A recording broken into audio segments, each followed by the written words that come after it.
Bronchitis is an inflammation of the inside surface of your bronchial tubes, which carry air to and from your lungs.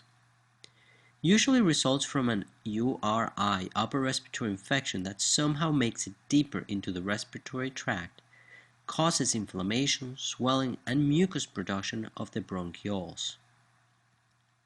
People who have bronchitis often cough up thickened mucus, which can be discolored. Bronchitis may be either acute or chronic. Chronic bronchitis, a more serious condition, is a constant irritation or inflammation of the lining of the bronchial tubes, often due to smoking.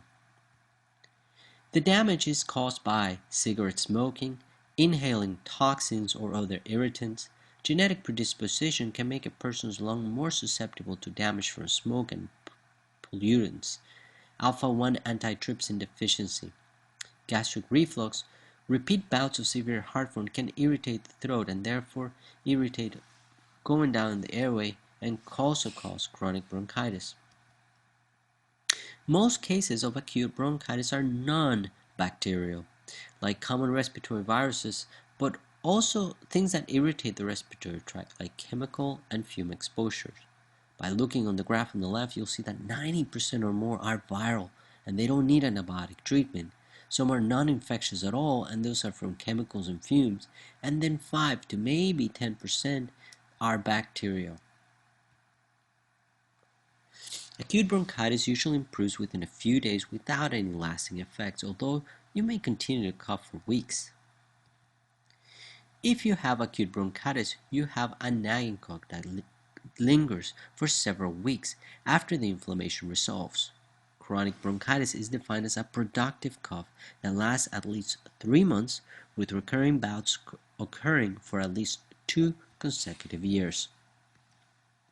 Symptoms: cough, the production of mucus or sputum, which can be clear, white, yellowish gray, or green in color. Rarely it may be streaked with blood.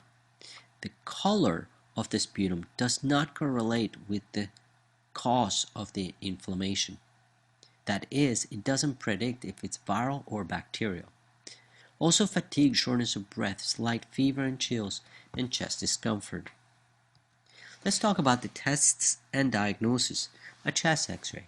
A chest x-ray can help determine if you have pneumonia or another condition that might explain your cough. This is especially important if you ever were or currently are a smoker. Sputum tests. Sputum is the mucus that you cough up from your lungs.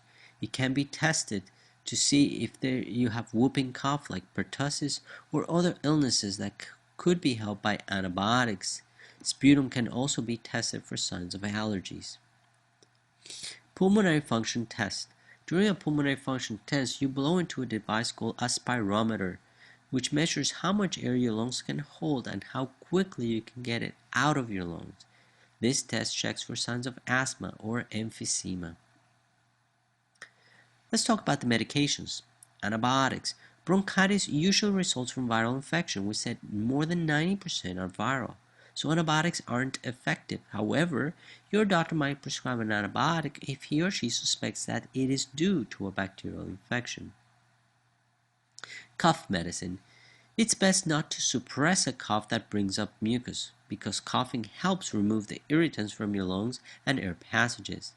If your cough keeps you from sleeping, you might try cough suppressants at bedtime.